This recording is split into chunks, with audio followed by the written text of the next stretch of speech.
Ya, semoga saya dimaafkan oleh Gus Baha dan diampuni oleh Allah bahwa saya telah mengatur beliau, karena betapapun kata beliau aturan prosedural ya harus tetap di bawah taklimu taklim. Tapi karena saya bukan moderator amatir ya.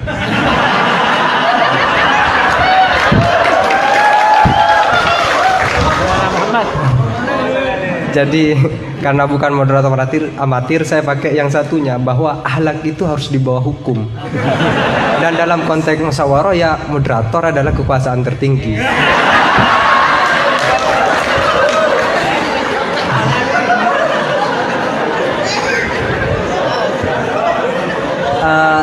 Tapi sekedar nambah cerita itu Gus, di Madura ada seorang yang tak hadiahkan jenengan untuk tadi. Alhamdulillah. Ya, teruskan. Ada orang Madura sudah haji, sebelum nyampe di rumahnya dia pesan ke tetangganya yang kebetulan waktu itu sudah mondok, tolong aku dibuatin semacam banner yang ada ayat atau hadisnya, tetapi jangan yang sudah ekstrim lah. Aku suka yang ekstrim. Jangan misalnya al-hajjul mabrur laisa jazauhu ilal jannah, itu aku tahu sudah. Terus jangan juga walillahi ala nasi hijjul baiti, itu jangan, sudah sering. Aku carikan ayat atau hadis yang tidak populer. Akhirnya santrinya itu mikir, buka Al-Quran dengan pemahaman yang ekstrim, akhirnya langsung dia temukan ayat, dan itu dipajang besar-besar di pintu gerbang.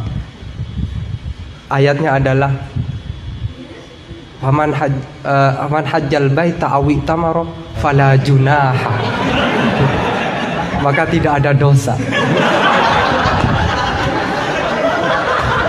Nah, ini termasuk salah satu memahami ayat Al-Quran yang ekstrim. Gobloknya yang ekstrim. Dibuka dialog. Baik, silakan dua pertanyaan, dua penanya ya. Gus Husen, Putri juga ada, silakan kalau ada. Satuan berarti. Ya, satu putra, satu putri. Kalau putri gak ada, gak apa-apa. Ya, Husen. Bukan milih santri putri. Silakan Ustadz Herudin, siapa Ustadz? Ustadz Asror. Ya, saya persilakan dulu dari Ustadz Asror dulu. Enggak, Ustadz dulu biar takdim, biar saya tahu.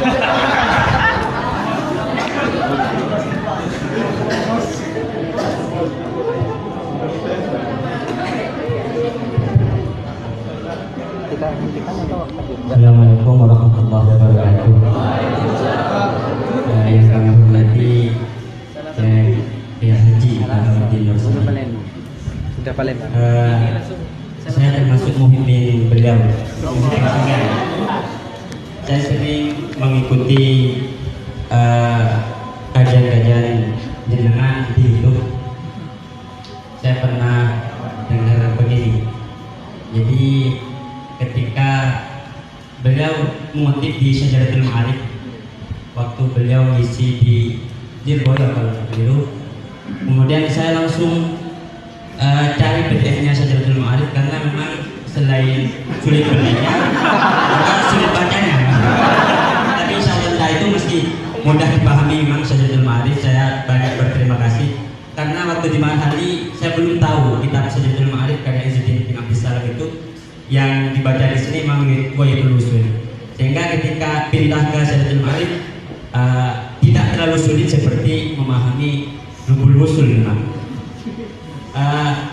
Beliau salah satunya adalah ayat yang dibaca Ustaz Wahid tadi itu, faman hajjal baita wa itamara fala junaha alaihim, itu kemudian disimpulkan bahwa jangan sampai Enggak, bahasa Arab saja biar kelihatan halus. oh. Jadi tanggul hak dilihat di bati itu nggak boleh. Enggak, pasti enggak begitu redaksinya. Saya mengutip bahasanya Gus Baha. Enggak, saya ada bahasa. Ini bahasa saya Gus Baha. Di ayat itu, di ayat itu, di ayat itu. Enggak, itu. Enggak, kalau di depan Ustaz itu semua ilmuwan jadi luntur.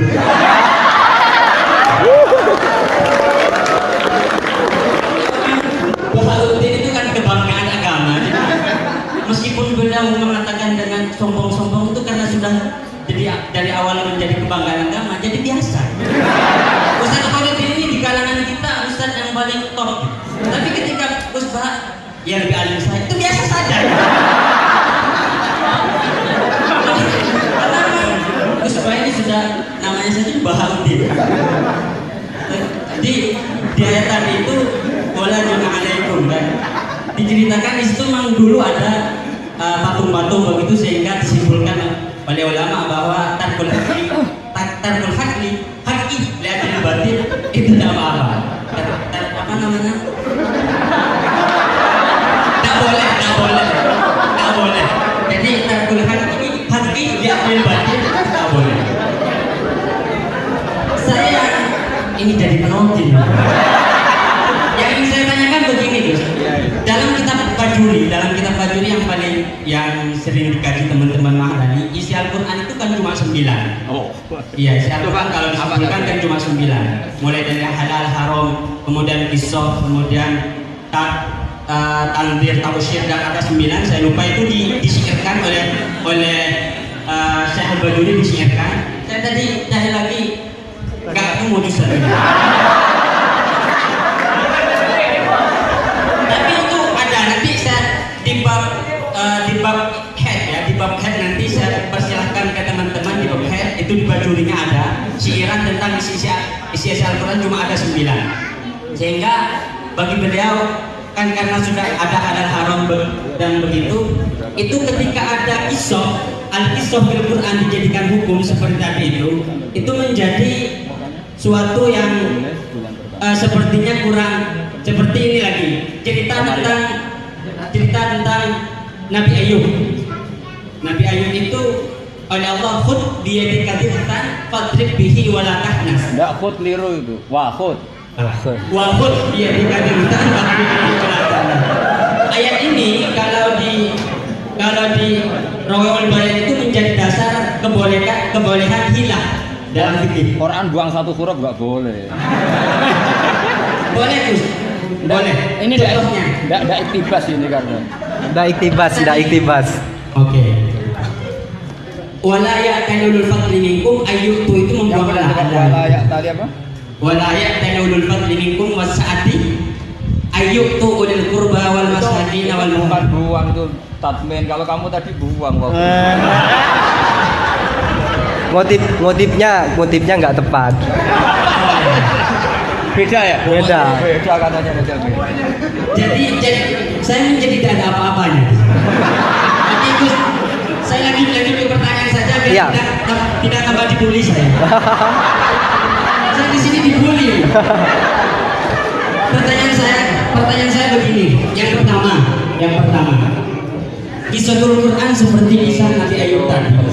Itu kemudian oleh ulama dijadikan dasar sebagai jawazul hiyal. Jadi boleh hilah begitu.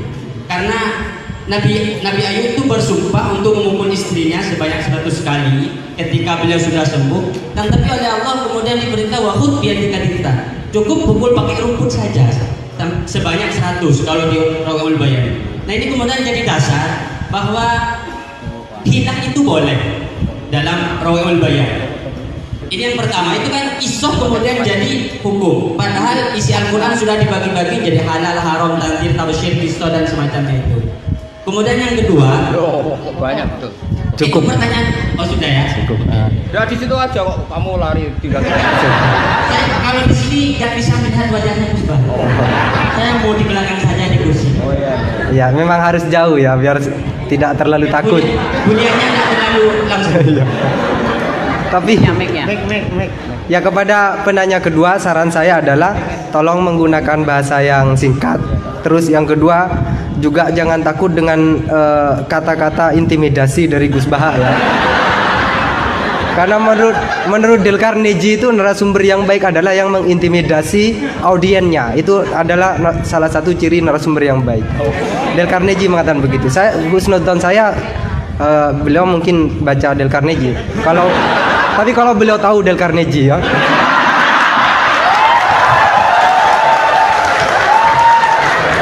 Ya, silakan Saudara Husen. Singkat padat.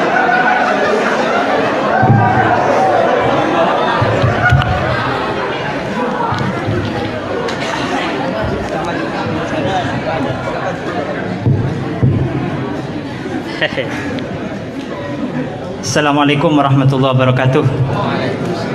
Nama saya Ahmad Husen dan siap dikatakan goblok karena bertanya. Gus Baha ini berapa bulan yang lalu diangkat sebagai Rois Syuriah PBNU dan itu tidak melalui proses kaderisasi, melalui ranting, MWC dan seterusnya.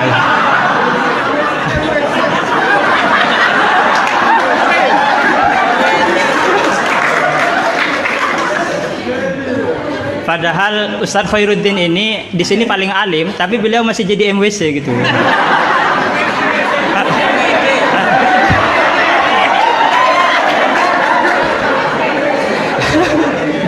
Iya, terima kasih. Nah, itu berangkat dari Gus Baha sebagai Rois Syuriah. Saya ingin bertanya tentang ke-NU-an yang telah dirumuskan oleh Ki Hadratus Syekh Hasyim Asy'ari. Karena beliau kalau misalnya nanti tidak bisa menjawab berarti diragukan ke Rois Syuriahnya. Oke. Di dalam risalah atau konon asasi Jam'iyah Nahdlatul Ulama disebutkan bahwa secara keagamaan NU menggunakan sistem bermazhab atau mazhub. Serius ini Gus. Yang pertama dalam akidah, terus fikih dan tasawuf. Nah, dalam fikih misalnya NU menganut Abu Hanifah, terus Malik bin Anas, Muhammad bin Idris Asy-Syafi'i yang lahir tahun 154.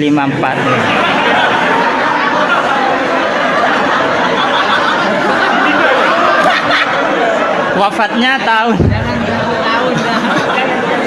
tahun 205. Akhirnya berapa?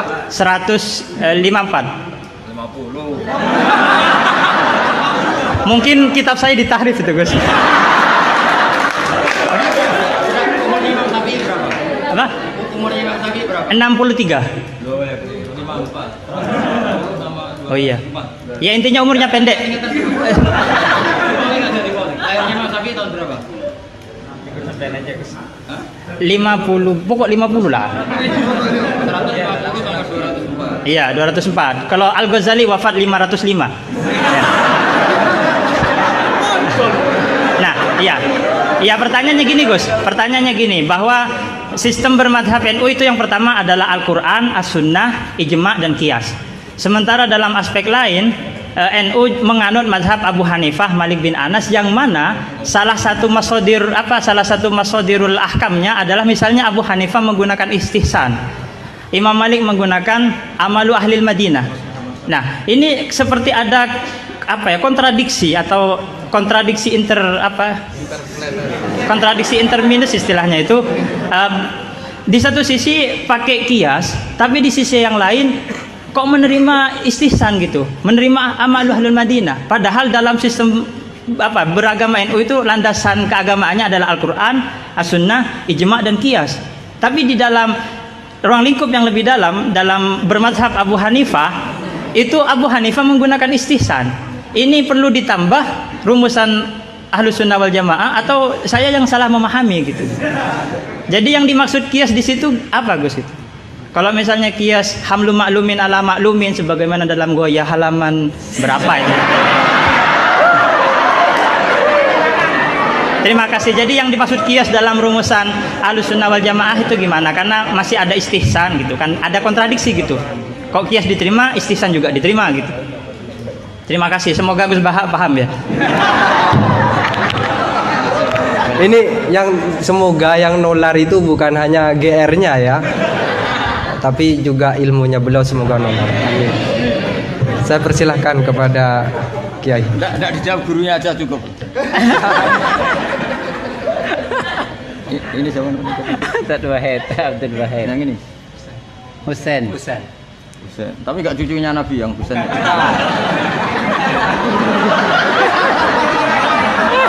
Kan ini juga Husain ya. Husain juga. Ini Husain juga. Husain. Husain. Ya. Ada ini budaknya.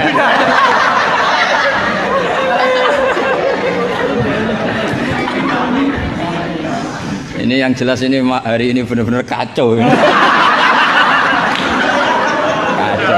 Kacau sekacau-kacaunya ini. Ustadznya bingung, santrinya sudah bingung, sombong lagi.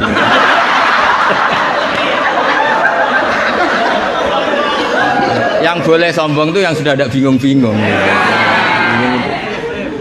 Tapi agak apa-apa, saya maafkan ya. Memang itu satu-satunya cara dia untuk menang gitu. Ya. Saya jawab tadi yang dari Ustadz apa Asrar. Itu yang penuh misteri mana Asrar. Asrar itu maknanya kan banyak rahasia. Itu terjemahan bebasnya penuh misteri.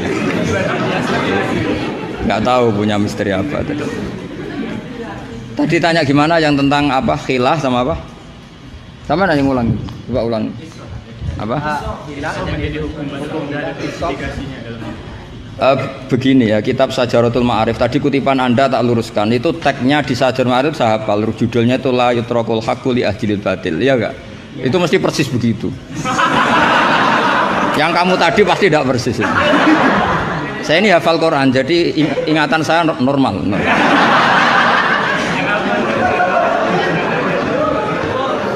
Terus berhalanya namanya apa? Saya ingat kalau berhala yang di Sofa dan Marwah, Isaf dan Nailah. Kamu oh enggak ingat? Enggak ingat nama dana. Gitu kok jadi guru.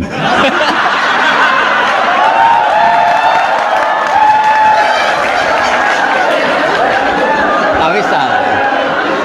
Jadi maksudnya itu mungkin jadi gurunya sah karena muridnya lebih bodoh. Tapi yang nggak sah itu gini loh. Wong kelas gitu kok melawan saya itu. Itu sangat nggak sah ya. Jadi ibaratkan saya ini sudah tisen dilawan Elias Pikal, bisa mati. Bisa mati. Begini ya, saya ini belajar itu banyak. Selain belajar banyak, saya itu punya hafalan banyak. Jadi penting ya, hafalan itu penting karena itu kias atau tadi misalnya cerita itu bahasa Arabnya kisah. Tapi as-salik anil kisah ilal iktibar itu adalah maslaku ahlil akhyar. Itu masyhur itu dawuh ulama. Jadi dari cerita kemudian diiktibar itu maslakul akhyar manhajnya orang-orang pilihan. Sehingga cerita ini sebetulnya idzoh atau mau idzoh atau kisah ini menjadi iktibar. Dan iktibar masuk yang di antara yang 9 itu. Misalnya begini, sampean guyon di sini. Itu kalau bapak saya masih sugeng, sampean guyon gini dibiarin. Bapak itu pernah sama saya mau manggil santri. Kebetulan di kangkang itu baru guyon, itu bapak balik. Kembali ke dalam nggak jadi manggil. Padahal mau manggil karena ada tamu disuruh melayani tamu. Kata bapak gini, Pak kenapa kembali? Santri itu fakir rada duit. Kok iso guyon itu barang mewah.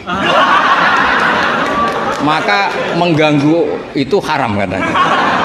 Wong fakir ngono kok iso seneng itu luar biasa. Mengganggu kesenangan orang fakir adalah dosa. Makanya kalau sampean DR mengalahkan saya monggo mawon. Karena itu satu-satunya cara sampean untuk merasa apa? Menang. Saya ndak usah merasa menang sudah pasti menang. Merasa tidak merasa sudah menang. Ya coba polling saja. Gus Bak sama Ustaz Asrar alim mana? Saya tidak usah jawab.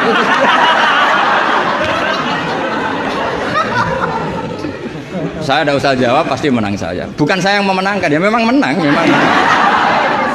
Buktinya gampang kan? Sampean ngundang saya apa ngundang Ustaz Asrar?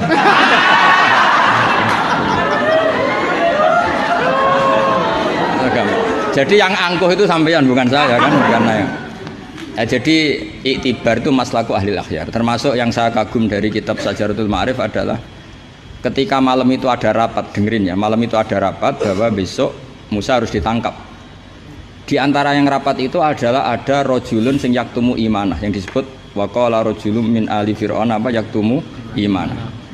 Karena dia ikut rapat, kemudian dia bocorkan ke Nabi Musa ya wajah apa min aqsal madinati saat terusnya itu yang innal mala ya'tamiru nabika. Itu wajah rojulun min aqsal madinati apa yas'a. Qala ya Musa innal mal'a ya'tamiruna bika.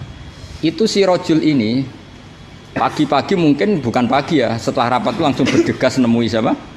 Nabi Musa, besok kamu akan ditangkap oleh tentara dan kamu akan dieksekusi. Kamu kok tahu? Saya ikut rapat. Tapi karena dia masih yaktumu apa? Iman. Itu kan cerita ya, kita sepakat ya. Itu apa? Cerita, kisah. Tapi Imam Izzuddin bin Abdissalam yang punya gelar Sultanul, oh, enggak keliru, Sultanul Ulama. Oh, coba. Ini mesti salah gurunya. Sultanul apa? Ulama. Ya. Yang penting kita jangan sampai jadi Sultanul Juhala. Karena ini belum ada presidennya. Raja Wali sudah ada Abdul Qadir, Raja Ulama ada Izzuddin bin Abdissalam. Kayak Raja Bodoh itu terlalu banyak, makanya kompetisinya susah ini karena terlalu banyak yang jadi apa? Nah, ternyata oleh Izzuddin bin Abdissalam yang diambil contoh itu yas'anya. Maka di ayat itu beliau mengebabkan babul musaroah ila hifdzid dima, bab pentingnya bergegas untuk menyelamatkan mengalirnya darahnya seorang mukmin. Jadi yang dia simpulkan dari kata yas'a, bahwa untuk menyelamatkan darah itu ora oleh sakobere, tidak boleh sesempatnya, tapi harus yas'a. Yas'a itu bergegas. Nah itu kan dari kisah menjadi istidlalun fiqhiyun, apa? Menjadi istidlalun fiqhiyun atau amrun fiqhiyun. Allah tidak mengatakan yamshi tapi yas'a, karena pikirannya rojul tadi jangan sampai menangkapnya Mala'u Fir'aun mendahului larinya Musa. Maka di sini yas'a tidak dimaknani sebagai hanya cerita, tapi kesimpulan secara fikih bahwa untuk menyelamatkan darah itu harus yas'a, harus bergegas. Nah itu contoh. Jadi kalau sampean tanya Syajaratul Ma'arif itu ikut partai mana? Itu ikut partai Itibar, dari 9 itu ikut partai apa? Itibar. Yang kemudian wakhud biyatika dikhtan, khilah itu boleh asal dibolehkan Allah. Itu kan bukan Nabi Ayub yang ingin khilah, tapi Allah yang mengajarkan khilah. Nah kalau Allah yang mengajarkan itu menjadi halal berdasar kesalahan masing-masing. Sampean tahu nggak ceritanya Nabi Ayub sama istrinya? Apa setengah tahu? Apa? Oh setengah tahu lah. Ini yang setengahnya tak tambahi lagi. Istrinya Nabi Ayub itu cantik sekali, karena memang sunnahnya ulama itu memang punya istri cantik. Entah sunnah itu dengan arti kesunatan, entah takdir, tidak tahu. Jadi sampean nggak usah tanya istri Gus Wak gimana, ikut sunnah itu. Ikut sunnah. Karena nanti kasihan kalau dia istrinya jelek, terus alumni dosowan istrinya cantik, kan dia ngenes. Kasihan itu ya. Yang cantik juga kasihan, nyiumi tangan orang yang lebih nggak cantik. Ceritanya sebenarnya gini ya. Dari kejauhan, ya saya ulang lagi, dari kejauhan itu istrinya Ayub ini ngomong-ngomong sama lelaki ganteng, padahal itu aslinya Jibril.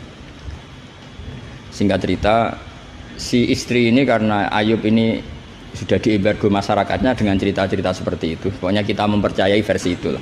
Setidaknya mengikuti ulama yang mempercayai itu, diantaranya Syekh Nawawi, bahwa memang Nabi Ayub diungsingkan masyarakatnya sampai kesulitan secara finansial, ekonomi dan ketahanan pangan. Terus istrinya itu kerja dapat uang. Suatu saat sampai pada level ekstrimnya, nggak dapat pekerjaan, nggak dapat uang. Kebetulan ada anak raja yang rambutnya itu brodoli, yang nggak punya rambut. Terus disayem bayarkan, siapa yang rambut terbaik mau dibeli mahal. Akhirnya istrinya ini menjual apa? Rambutnya. Ya tadi kalau orangnya cantik ya rambutnya cantik. Kalau cantik terus keriting bulat kan susah itu. Kalau keritingnya tidak pas, kalau pas ya tetap cantik ini maksudnya. Nah, ketika dijual terus dapat uang dan itu di atas rata-rata. Si Nabi Ayub ini curiga. Ya bawaan seorang suami yang punya istri cantik, kalau jelek kan gak gampang curiga. Terus bunder keriting welek kan suaminya gak gampang curiga. Kok dapat uang banyak ini dari mana? Singkat cerita, dengan tanda kutip kesalahpahaman ini menjadikan beliau agak latah bersumpah la adribannaki mi'ata sautin, kamu akan saya pukul mi'ata sautin. Akhirnya Allah ini kan yang Ayub ya orang soleh, cemburu itu sah karena seorang lelaki, seorang suami. Pilihan-pilihan istrinya juga sah. Allah tidak ingin orang solihah seperti istrinya Ayub dapat hukuman yang tidak semestinya. Tapi Allah juga gak ingin hamba yang soleh Ayub ini melanggar sumpahnya. Jadi Allah sendiri yang coro gampangannya memikirkan cara keluar dari sumpah itu. Paham ya? Dan istrinya tidak tersakiti oleh 100 cambuan. Ya 100. Akhirnya Allah bilang gini, ya sudah, kamu pakai lidi 100 saja, cambukkan sekali, anggap saja sudah 100. Itu disebut wakhud biadika dikhsan fadrib bihi wala tahnas. Jadi kata 100 tetap 100, tapi si solihah tadi nggak perlu kesakitan dengan 100 pukulan. Tapi ini yang milih biar Allah, tidak kamu. Kalau kamu yang ngelah pasti kriminal. Jadi ayat itu jelas, wakhud itu khitabun minallah li Ayub, bukan Ayub yang mengkhilah. Makanya ada ayat wa makaru wa makarallah wa huwa khairul makirin. Itu kan seperti Nabi Ibrahim. Nabi Ibrahim itu hanya Allah yang bisa mengilhami seperti itu. Ada raja yang maniak perempuan itu sampai ngirim beberapa mata-mata, kalau ada perempuan cantik melintas di daerahnya pasti ditangkap, mau disuguhkan ke rajanya. Suatu saat yang lewat ini Ibrahim dan Sarah, itu cantik sekali. Jadi ini sudah contoh dua, istrinya Ayub ya cantik, istrinya Ibrahim ya cantik. Karena yang cantik sudah jadi istrinya para nabi, mungkin kamu ini yang nggak tahu saya kebagian apa enggak itu. Kalaupun cantik pasti nggak setingkat siapa? Sarah. Sarah itu cantik sekali. Singkat cerita ditangkap. Kemudian Sarah ini mau diperistri oleh raja. Ketika Ibrahim tanya, perempuan ini hubungannya dengan kamu apa? Nabi Ibrahim pinter, karena raja ini maniak perempuan, kalau dijawab suami pasti dibunuh, karena suami itu problem. Ya bagi raja yang maniak perempuan ini kan suami itu problem. Tapi kalau saya jawab ukhti, ipar pasti dihormati. Karena kalau dijawab ukhti kan, oh iparnya orang cantik. Kayak Kangkang yang punya adik cantik pasti dihormati ustadznya. Wah itu pasti itu. Sampean goblok lah punya adik cantik terus ustadz kamu tahu itu aman tak jamin. Karena ustadz potongan gini tuh pasti dah ikhlas tak jamin. Imannya pasti guncang itu Pak. Kamu punya adik cantik terus tidak mukhafadzah, sudah ada dikasih ustadznya ya sudah Pak, tidak jadi ipar. Oh udah lulus aja. Termasuk barokahnya lelaki itu memang punya adik cantik itu, kalau tepat di garwo kiai kamu kakaknya kiai. Banyak orang awam tahu-tahu mertuanya kiai, barokahnya apa? Punya anak cantik, itu memang berkah. Maka Ibrahim pinter, beliau jawab ukhti, ini saudara saya, sehingga dengan demikian beliau akan dihormati sebagai ipar. Tapi kalau bilang suami kan problem, pasti dibunuh. Sampai Sarah ini marah-marah, Ibrahim ditarik ke kamar, kamu itu nabi kok bohong. Jadi Sarah itu unik, kecewa dia punya kamu itu nabi kok punya, ya nabi suami kok. Kalau suami bohong biasa, ini suami ya nabi. Ya ini kan potongan-potongan biasa bohong.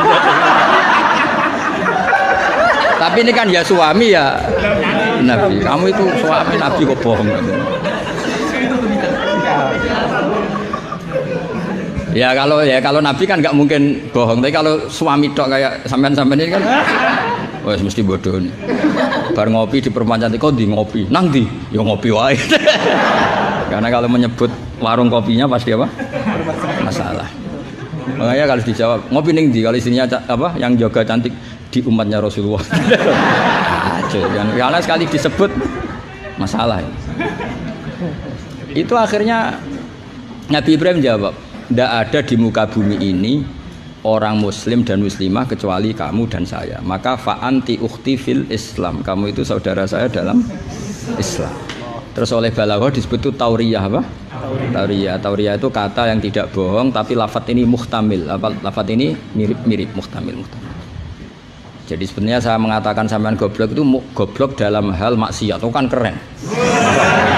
Sampean saja yang sudah tersinggung, wong darani goblok itu salah sampean. Padahal saya punya siapkan kalau ditanya Allah, hak mosok santri batal darani goblok. Goblok enggak tahu caranya korupsi, Gusti. Wah. Jadi itu sebetulnya kalimatu madkhin. Tapi kamu yang keburu suudzon sama saya, kamu anggap itu kalimatu apa? Gamin. Itu resiko ilmu cekak itu. Sebetulnya di balaghah itu ada tauriyah apa? Ya Mas pernah belajar tuh itu. Jadi tetap saja kisah-kisah ini melahirkan satu pelajaran. Karena kita tetap bisa menyimpulkan tadi, zaman berhala itu ada di Safa dan Marwah, berarti ada batil. Orang Islam tetap disuruh sa'i, berarti la yutrakul haqqu li ajlil batil. Kemudian yang jenengan tadi tanya apa? Yang tentang hadrotus syaitan atau Sampean pernah baca kitab itu? Pernah. Khatam? Enggak. Oleh menindak kok fasih. Benar-benar jujur. Benar-benar jujur. Yang tentang itu saja. Ya, enggak yang tentang qadhiyah itu paham. Redaksinya apa coba bahasa Arabnya? Wa yalzamu alal ami at-tamadzub. Terus bimadzhabin. Kitab itu yang termasuk mengkaji detail itu saya. Saya termasuk saking seringnya mengkaji itu pernah diberi hak keluarganya Basim di kamar Basim yang dipakai ngarang kitab itu dan di kursi yang dipakai Basim ngarang kitab itu. Jadi sudah jauh sekali ini kelasnya. Jadi saya gara-gara neliti kitab itu pernah diberi hak di kamar Basim di kursi yang pernah dipakai Basim. Pas itu yang memberi hak saya masuk itu Gus Fahmi sama Gus Hakim. Gus Hakim itu cucu Basim dari Mbah Maksum Ali yang ngarang apa?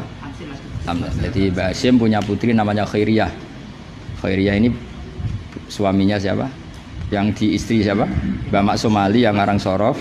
Khairiyah punya putri namanya Abidah. Lah Abidah ini yang punya anak namanya siapa? Gus Hakim. Yang panggilannya Gus Kiki sama Gus Fahmi. Saya diberi hak di kamar beliau di kursi yang dipakai beliau. Jadi saya kemarin di Mbah Hamid juga gitu, di Jak Kiai Idris di kamar Mbah Hamid Pasuruan di kursi yang dipakai Mbah Hamid. Karena kalau itu memang sebabnya nasab karena Mbah Hamid sepupu dengan Mbah saya kan sama-sama dari Lasem, apa? Jadi kalau kamu belajar mengutip, saya ini tidak sekedar mengutip sampai wanak tubuh makodamu apa? Wasarohum itu. Jadi begini loh ya logikanya, kamu jangan terlalu kumo luhur bakas ikhtisan kok kayak wong alim gaya kamu itu sudah kacau-kacau gimana ya?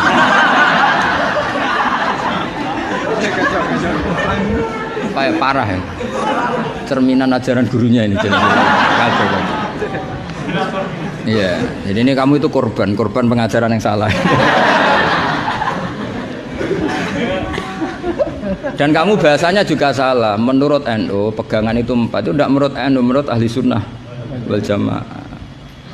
Jadi begini ya, kias itu kan sebetulnya hanya bahasa saja.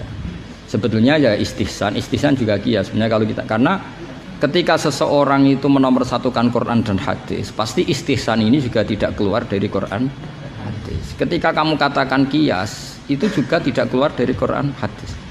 Maka pertanyaannya, menurut Dawud Al-Zahiri, sebetulnya kias itu ada apa enggak? Ya bisa saja enggak ada. Misalnya begini, sama tak bedik aja ilmu yang paling gampang. Yang kamu pahami kias itu ada berapa? Awlawi, terus Musawi sama Adna. Yang gampang-gampang saja, yang masih amatiran saja. Kalau di usul fikih istilahnya apa? Lahnal khitab, fahwal khitab. Ngono kok lali ya. Aku sing wis tokoh nasional lilingan harusnya lupa itu saya pantasnya karena sibuk.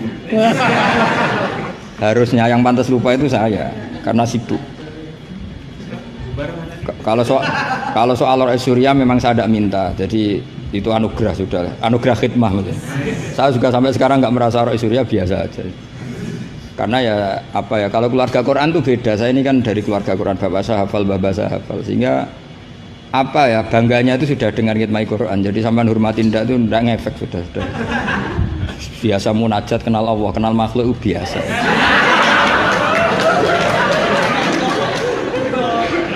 Biasa ma'rifatullah dijak ma'rifatul khalqi. Begini misalnya ya, sama tak bedai misalnya gini. Fala taqul lahuma uffin atau innal ladzina yaquluna amwalal yatama zulman. Kita paling gampang kalau kita ngajari Mahat Ali seperti ini, yang gurunya saja meragukan ini, yang guru kepala. Itu kias paling gampang tentu kita katakan gini. Allah mengharamkan memakan harta anak yatim. Ilatul hukumnya apa coba? Ifsad kan? Nah, kalau aklu itu haram karena ifsad, maka ikhraq lebih haram. Kalau ufin yang adnal iza, ya ufin muni janjuk pada orang tua atau hus, ya Kalau adnal idza paling ringan saja haram, apalagi nabok, apalagi menterlantarkan orang tua gak dikasih uang sampai utang-utang tonggo itu ya idza itu. Nah, itu terus kita lebih gampang kita katakan tuh kias apa? Aulawi. Tapi itu gampangnya saja. Tapi butuh ulama itu hanya satu. Orang nggak boleh terjebak oleh teks. Kalau terjebak oleh teks seperti saya cerita setiap ngaji itu, di mana-mana saya cerita itu naifnya orang terjebak teks. Yaitu tadi misalnya ada santri yang dilaporkan oleh istrinya ke kiainya, Pak Yai, alumni Anda ini sering naboi saya. Nabok itu kan pakai tangan. Karena terus kiainya bilang gini, "Cong jogeman naboi istrimu." Suatu saat kalau mau idak pakai kaki, jadi nyadui. Akhirnya istrinya lapor lagi, "Pak Yai sekarang ganti model, tidak naboi tapi nyadui." Santrinya dipanggil lagi, "Loh kenapa kamu masih nyadui? Kan yang haram naboi Pak Yai. Kemarin yang Anda larang kan naboi, kalau nyadui kan belum dilarang, belum ada undang-undangnya kan kira-kira gitu. Nanti yo nendang yo haram pisan, hari berikutnya ngidoni, ngeludahi. Itu kan korban tekstualistik. Kalau dia cerdas, hurmatul idza itu yang haram tuh idzanya, nabo iya idza, nyadu iya idza, meludahi juga idza, membiarkan miskin juga idza. Nah, seperti itu sebetulnya andaikan kita dzauqus salim, sebetulnya nggak perlu itu kita katakan kias apa enggak. Zaman sahabat juga nggak kenal kias, tapi tahu kalau maknanya pasti seperti itu. Pasti maknanya seperti itu. Misalnya kamu ada tamu, jangan suguhi air panas, kasihan. Terus kamu suguhi adem tapi peceren, sementing nggak air panas. Itu kan santri gila. Jadi sebetulnya dengan atau tanpa istilah kias maupun istihsan, itu adzauqus salim itu pasti tahu. Makanya termasuk kitab yang saya kagumi itu Sarah Imriti, Fathur Rabbil Bariyah, itu kitab kecil yang nyarai apa? Imriti atau Marioto itu kalau baca Imriti tidak bisa ya Pak? Marioto itu. Itu di situ diterangkan fama fatahum illa mujarradul istilah. Jadi kalau kamu tanya kenapa sahabat tidak belajar nahwu, tidak belajar iqlal, tapi mereka punya salikoh, punya tobiah yang menjadikan mereka ya kalau ngendikan ya doroba zaidun amron atau marortu bizaidin. Tapi mereka kalau kamu tes, misalnya Abu Bakar buat tes, zaidun jenenge apa? Doroba zaidun amron, terus amron jenenge apa? Ya ora iso pinter sampean mesti. Sampean pinter, zaidun fa'ilun marfu'un wa alamatu rafi'i dhammatun dhahiratun. Qali annahu ismul mufrad. Amron maf'ulun bih, mansubun wa alatun. Mesti ra iso, mesti pinter sampean. Tapi sampean mesti ditertawain Abu Bakar. Karena ditertawanya gini. Kang, pelaku pemukul siapa? Zaidun. Berarti zaidun jadi apa? Fa'il. Ya wis suwe agar subjek bahasa Arabe ya fa'il. Sing dipukul sapa? Amron. Jenenge apa? Maf'ul. Lah ya angger objek jenenge ya madrub, jenenge. Ngono wae kok butuh jeneng bocah kok goblok. Mesti gitu kira-kira. Jadi sebetulnya ketika kita punya istilah yo ono naive dhewe. Wong karuan pelaku yo bahasa Arabe mesti fa'il. Wong karuan objek yo jenenge maf'ul. Lah Anda ini masih bangga dengan istilah itu. Loh iya kan? Agama ini kan mengajarkan kebaikan. Tentu sesuatu yang kebaikan itu dianggap agama. Makanya Abu Hanifah membolehkan istihsan. Nah karena beliau itu orang soleh, pasti pegangannya Quran dan hadis. Artinya istihsan yang tidak keluar dari Quran hadis. Ya sama kita bahasakan itu kias, mereka bahasakan nggak ada masalah. Dan zaman sahabat nyuwun saya udah tahu istilah itu semua, memang nggak perlu tahu karena masih punya dzauqus salim. Makanya sahabat itu pinter sekali kan, tapi nggak perlu kamu tes. Karena kalau kamu tes juga dibuyur. Mbah Abu Bakar, ya Abu Bakrin tak takok idoroba zaidun amron, mana yang fa'il? Mesti guyu. Wong karuan sing mukul Zaid ya fa'ile ku. Zaid. Maknane fa'il itu pelaku. Amron maf'ul bih, mesti angger korban objek jenenge amron. Oh yang wong di ilmu ngono kok bangga. Cara Abu Bakar mesti iki cerita. Makanya disangkan fama fatahum illa mujarradul istilah. Sahabat itu hanya nggak tahu istilahnya tapi membacanya sudah benar. Nah kenapa tidak tahu? Memang tidak ingin tahu. Gitu saja kok perlu tahu. Loh kok udah tahu ya? Coba lam itu namanya apa? Jazim. Berarti yadrib namanya madzum. Terus Abu Bakar mbok warani yadribu. Kenal lam menjadi lam yadrib. Lam jazim yadrib madzum. Yo wis suwe le jong-jong angger amile. Inna Zaidan qaimun, inna amil Zaidan makmur. Mesti yo Abu Bakar yo guyu. Cong ro ilmu ngono kok seneng merakaruan. Ya mesti wae. Itu kan makanya dulu bahasa Arab dulu itu tidak ada kata zaujah. Kata zaujah itu bid'ah gitu. Bahasana bodolala tidak tahu, pokoknya bid'ah. Di Quran nggak ada loh bahasa zaujah. Mbak ini perlu tahu, nggak ada bahasa zaujah. Coba. Asa rabbuhu in tallaqakunna ayyubdilahu azwajan. Azwajan jamaknya zaud apa jamaknya zaujah? Loh, azwajan jamaknya zaud. Azwajan jamaknya apa? Zaud. Di Quran nggak ada bahasa zaujah karena maknanya zaujun itu pasangan. Kalau dikatakan lelaki maknanya perempuan. Kalau dikatakan perempuan maknanya lelaki karena zaujun maknanya pasangan. Ndak berhubung jagani wong ora pati pinter mau. Akhirnya terus ono zaujah. Di Quran nggak ada. Coba an-nabiyyu aula bil mu'minina min anfusihim. Terusannya ya apa? Wa azwajuhu ummahatuhum. Ayo. Azwaj zamannya zaujun apa zamannya zaujah? Zaujun, zamannya zaujah, zaujat. Mau belajar bahasa Arab sih kok bantah bocah ora sopan. Tapi berhubung jagane wong goblok-goblok iku. Akhir ono zaujun. Ono zaujah sebetulnya cara wong ditaku salim wae zaujun itu pasangan.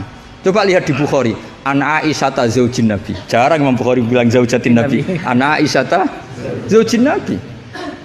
Karena itu masih bahasa Arab orisinil. Belum kena Mahat Ali sini masih orisinil. Ya belum kena asrori ya. Karena maknanya zaujun itu apa? Pasangan. Jadi kalau dikatakan zauju Zaidin berarti imro'atu Zaidin. Kalau yang ngomong itu misalnya zauju Aisyata ya siapa? Pokoknya berpikir seperti itu. Tapi gue beda no, ben wong gue gampang ono zaujun. Tapi Quran nggak pakai bahasa itu, masih pakai bahasa orisinil. Makanya disebut an-nabiyyu aula bil mu'minina min anfusihim wa azwajuhu ummahatuhum.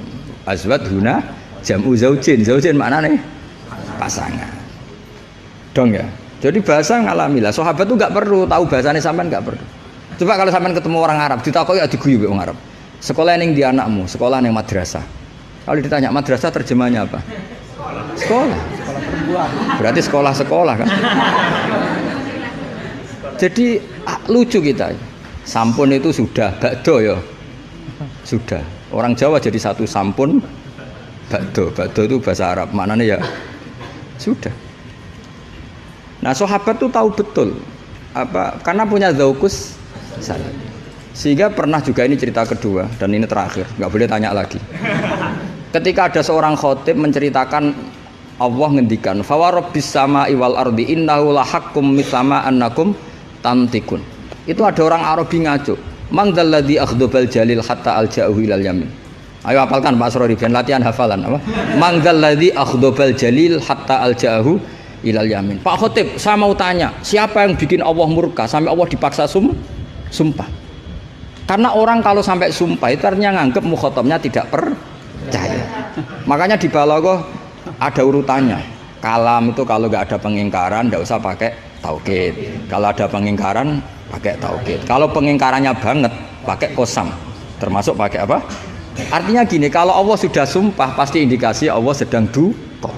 Karena kosam hanya untuk mukhatab yang tidak percaya. Makanya ketika ada khotib baca fawarabbis sama iwal ardi innahu lahaqqum mithama annakum tantikun. Langsung Arabi tadi tanya mandalladzi akhdubal jalil. Itu siapa Pak Khotib yang bikin Allah marah sampai Allah harus sumpah? Ini namanya adzaukus.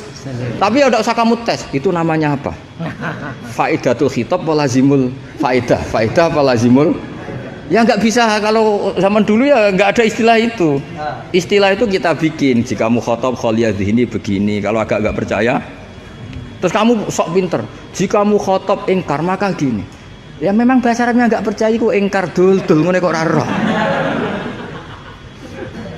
Tapi kamu anggap bahasa Arab itu luar biasa. Ya kan normal kan sebetulnya itu normal. Dong ya sudah ya. Ya sudah. Ya sekira mohon maaf ya muga-muga kula ya disepuro pangeran. Tapi yang jelas itu lebih salah sampean. Yang seneng kiai kok ngatur apa? Gus Bah harus datang tanggal ini jam ini. Cek keren nih ngatur. Ya, saya kira demikian. Assalamualaikum warahmatullahi wabarakatuh.